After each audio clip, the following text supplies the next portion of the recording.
Hello friends, हम कितनी भी मोटिवेशनल वीडियोस देख लें, हमारी एनर्जी और मोटिवेशनल लेवल एक टाइम आने के ऊपर कम हो ही जाता है और फिर से हम लोग वैसा ही करने लग जाते हैं जैसा हमारी आदत होती है। हम लोग ज्यादातर अपनी आदतों से काफी मजबूर होते हैं और हम अपनी आदतों के हिसाब से ही अपने डेली रूटीन करते हैं। चाहे हमारे टीचर, हमारे पेरेंट्स हमें कितना भी समझा लें, हम लोग दोबारा से अपने उसी रूटीन में आ जाते हैं जो हमारी हैबिट्स डिसाइड करती हैं।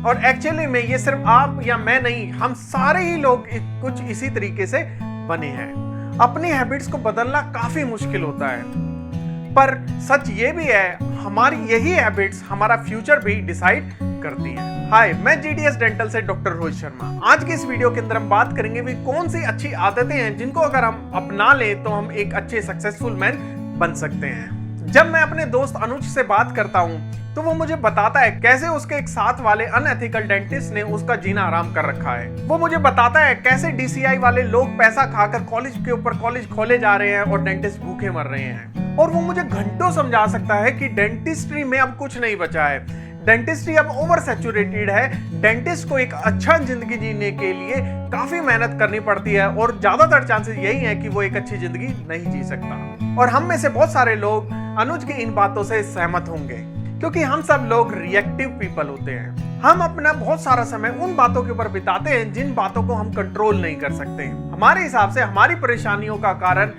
दूसरे लोग होते हैं, पर इसके बिल्कुल अपोजिट जो प्रोएक्टिव डेंटिस्ट होते हैं, सेम सिचुएशन में रहते हुए भी कुछ इस तरीके की बातें नहीं सोचते। वो इन सब बातों पे फोकस नहीं करते क्योंकि वो इन बातों को कंट्रोल नहीं कर सकते हैं। इन बातों की जगह वो कुछ इस तरीके की बातें सोचते हैं कि अपने पेशेंट को कैसे सेटिस्फाई करें, अपने डेंटल क्लिनिक के लिए कैसे मार्केटिंग करें, या अपने जो थोड़ी बहुत सेविंग है उसको कैसे इन्वेस्ट करें ताकि उनको ग्रोथ ज्यादा से ज्यादा मिल सके। क्या आपने कभी सोचा है कि ये तीनों क्वेश्चन अगर आप अपने आप से पूछो तो कितना हार्ड वर्क लगेगा, कितना सारा समय लगेगा आपको इनके आंसर ढूंढने के लिए, कितनी सारी परेशानियां उठानी पड़ेगी इन सारे क्वेश्चंस के आंसर को ढूंढने के बाद एग्जीक्यूट करने के अंदर। पर जो हमारा ये दिमाग है वो डिफॉल्ट सिचुएशन के अंदर हमेशा आसान चीज को चुनता है। जैसे हम हैं वैसे ही हमारा दिमाग भी कम मेहनत करना पसंद करता है। अब दो सिचुएशन है हमारे पास कि आराम से बैठ के कंप्लेन करना, और दूसरी सिचुएशन के अंदर इतनी सारी मेहनत करो कि पहले क्वेश्चन ढूंढो, फिर उनके आंसर ढूंढो, फिर उनको एग्जीक्यूट करो। तो आसान सा काम है कि उसको सिर्फ बैठ के आराम से कंप्लेन करो। और इसी वजह से हम में से बहुत सारे लोग सिर्फ आराम से बैठ के कंप्लेन करते हैं, उस चीज को बार बार बोलते रहते हैं जिन चीजों को हम कंट्रोल नहीं कर सकते। सो हमारी पहली जो हैबिट है वो है बिकम प्रोएक्टिव। आप इमेजिन करो कि आप एक हॉस्पिटल विजिट कर रहे हो और आपके सामने एक स्ट्रेचर के ऊपर एक डेड बॉडी आती है। उस डेड बॉडी को आप देख रहे हो और देखते देखते ख्याल में पहुंच गए जैसे आप उस स्ट्रेचर के ऊपर लेटे हुए हो और आपके आसपास आपके जानने वाले काफी सारे लोग इकट्ठा हुए हैं।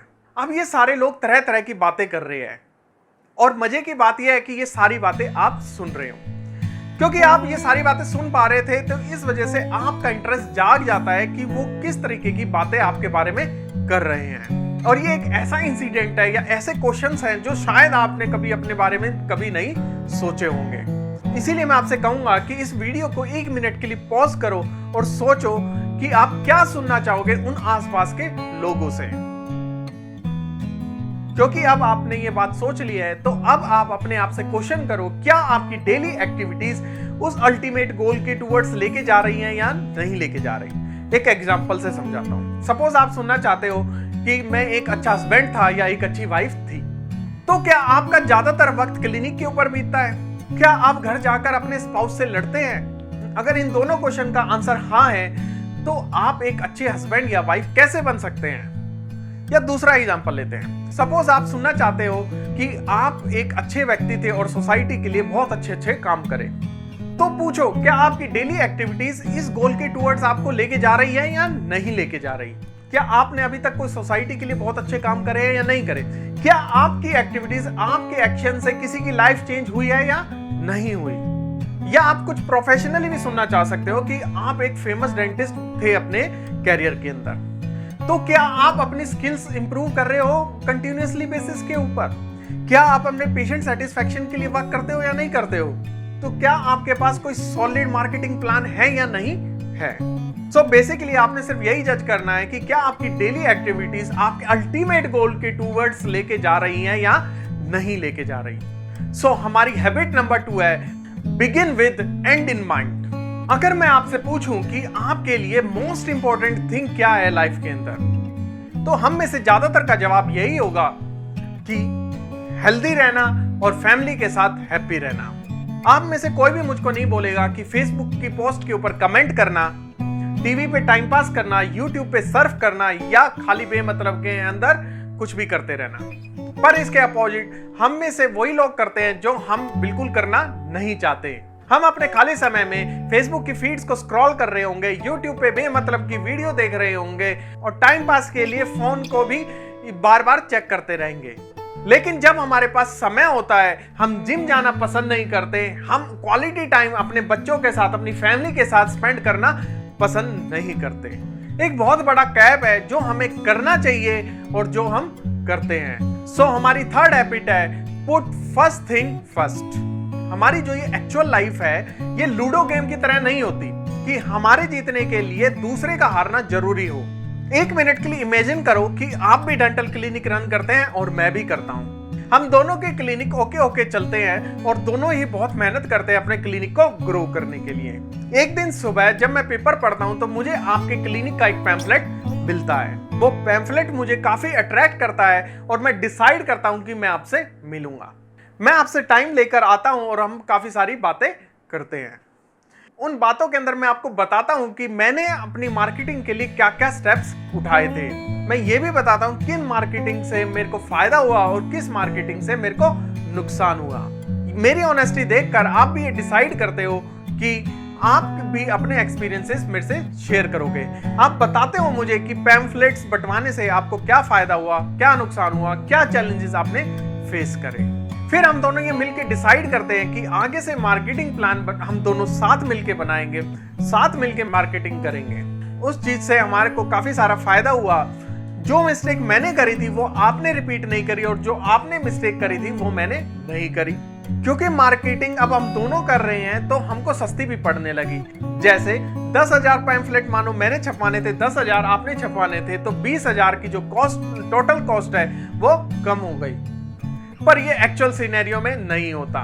अगर किसी चीज से मुझे ये फायदा हो रहा है तो मैं ये बात आपको बिल्कुल नहीं बताऊंगा।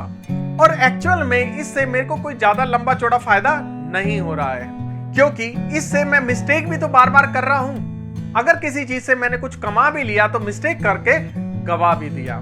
सो हमारी हैबिट नंबर 4 है थिंक विन विन। एक चीज जो मैं आपसे चाहता हूं कि आप मेरी वीडियो को लाइक करो, सब्सक्राइब करो, शेयर करो, ताकि मैं ग्रो हो सकूं। क्योंकि मैंने इस वीडियो को बनाने के लिए बहुत सारी मेहनत करी है। कंटेंट इकट्ठा करने के लिए काफी घंटों की मेहनत लगती है और एडिट करना तो काफी टफ होता है। पर हु केयर्स कि मैंने इसके अंदर बहुत सारे घंटे लगाए हैं, मैंने बहुत हार्ड वर्क किया है। एक्चुअल क्वेश्चन तो ये है कि क्या ये वीडियो आपके लिए फायदेमंद है या नहीं।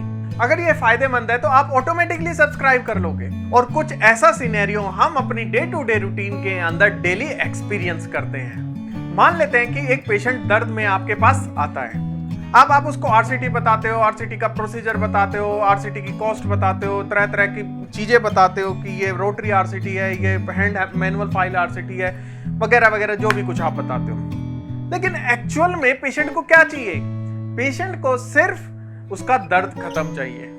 उसको फर्क नहीं पड़ता कि उसका विजडम टूथ के कारण दर्द है और आपको विजडम टूथ के लिए बहुत सारी मेहनत करनी है।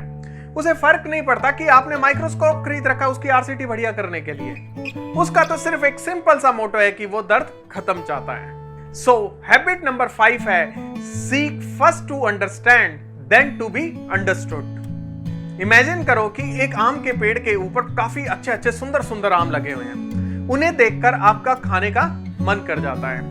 अब आप कोशिश करते हो उस आम को तोड़ने के लिए, क्योंकि पेड़ की हाइट काफी थी और आपकी हाइट उसके कंपैरेटिवली काफी कम रह जाती है, तो आपका हाथ उछल कर भी आम तक नहीं पहुंच रहा। आप कोशिश कर रहे हो आम तोड़ने की, तभी आपकी नजर दूसरी तरफ पड़ती है जहां पे एक और आदमी आम तोड़ने की कोशिश कर रहा है, लेकिन आप उसके भी हाथ नहीं लग रहा। तो आप डिसाइड करते हो उसके पास जाने के लिए और उसके सामने एक ऑफर रखते हो कि दोनों मिलके आम तोड़ते हैं। आप उसकी पीठ के ऊपर खड़े हो जाओगे और आम तोड़ लोगे। वो आदमी रेडी हो जाता है, आप उसकी पीठ के ऊपर चढ़ते हो, काफी सारे आम तोड़ लेते हो और आधे आधे डिवाइड कर लेते हो। अगर आप इस एग्जाम्पल को ध्यान से देखो तो जब आप और वो आदमी अकेले कोशिश कर रहा था, दोनों के पास एक भी आम हाथ नहीं लग रहा था। लेकिन जब आप दोनों ने मिलकर कोशिश करी तो स्वादिष्ट आम आप खा पाए। बिल्कुल इसी तरीके से हम अपने क्लिनिक के आसपास दूसरे बिजनेस से टाई अप कर सकते हैं। हम सैलून वाले से, टेलर से, फूड के रेस्टोरेंट से, जिम से टाई अप कर सकते हैं कि आप हमारा कूपन दे दो और हम आपका कूपन दे देंगे। इससे क्या होगा, उसके कुछ कस्टमर आपके क्लिनिक में आ जाएंगे और आपके कुछ कस्टमर उसके बिजनेस में चले जाएंगे। और इस चीज को हम कहते हैं सिनर्जिस्टिक अपॉर्चुनिटी क्रिएट करना। आप जितनी सारी अपने लिए ये अपॉर्चुनिटी क्रिएट करोगे उतने ज्यादा सक्सेसफुल आप होगे। सो हैबिट नंबर 6 है सिनर्जाइज। एक दिन आप देखते हो कि एक आदमी आपके घर के बाहर पेड़ काट रहा था। उसे देखकर आप अपने डेली रूटीन के अंदर बिजी हो जाते हो और 1-2 घंटे बाद जब आप उसको दोबारा देखते हो तो आप देखते हो कि उसने कुछ ज्यादा प्रोग्रेस हासिल नहीं करी है। ये देखकर आप उसके पास जाते हो और देखते हो कि वो एक ब्लंट कुल्हाड़ी से उस पेड़ को काट रहा है। और ये देखकर आप उसको एडवाइस देते हो कि वो अपनी कुल्हाड़ी पैनी कर ले, शार्प कर ले, ताकि वो पेड़ जल्दी कट जाए। आपकी एडवाइस सुनकर वो आदमी बोलता है कि कुल्हाड़ी को शार्प करने के लिए पैसा खर्च होगा, टाइम खर्च होगा और वो उसके पास नहीं है। और ये आंसर सुनकर शायद आप हंसोगे। हम लोग ज्यादातर डेली वो एक ही टाइप की प्रॉब्लम फेस करते हैं, पर कुछ ऐसी ही गलती हम डेली अपनी डे टू डे रूटीन के अंदर करते हैं। हम एक ही तरीके की गलती के ऊपर डेली अपना दिमाग खराब करते हैं, डेली अपना टाइम स्पेंड करते हैं। जैसे पेशेंट टाइम पे नहीं आना, पेशेंट का काम हो गया लेकिन सारी पेमेंट नहीं आई। जैसे रिकॉर्ड मिसिंग होना, कोई सामान मिसिंग होना, जैसे मिस मैनेजमेंट होना, जैसे कोई एम्प्लॉय ट्रेन हुआ वो भाग गया, जैसे एक ही टाइप की मार्केटिंग बार बार करते रहना और हम जानते हैं कि उससे कोई खास रेस्पॉन्स नहीं आ रहा। जैसे जब आप क्लिनिक पहुंचते हो तो हर चीज रेडी नहीं होना। जैसे आप कुछ अपने क्लिनिक के अंदर नई चीज इंप्लीमेंट करना चाहते हो लेकिन फिर भी नहीं होना। जैसे आपके पास एम्प्लॉइज हैं, चेयर्स हैं, इंफ्रास्ट्रक्चर है, सब कुछ है, लेकिन आप फिर भी अपने लिए टाइम नहीं निकाल पाते। और कुछ इस तरीके की प्रॉब्लम हम में से ज्यादातर लोग डेली फेस करते हैं। और क्या आपको पता है ये सारी तरीके की प्रॉब्लम सिर्फ 2 दिन के मैनेजमेंट कोर्स से खत्म हो सकती हैं। इस मैनेजमेंट कोर्स के अंदर आपको नई नई टूल्स दिए जाएंगे, नई स्किल्स दी जाएंगी जो आप इस तरीके की चैलेंजेस को सॉल्व कर सकते हो। अगर आप भी कुछ इस तरीके की प्रॉब्लम्स को फेस कर रहे हो और उसको सॉल्व करना चाहते हो तो आप जीडीएस एकेडमी के मैनेजमेंट कोर्स के ऊपर आ सकते हैं। सो हमारी लास्ट हैबिट है शार्पन योर स्किल।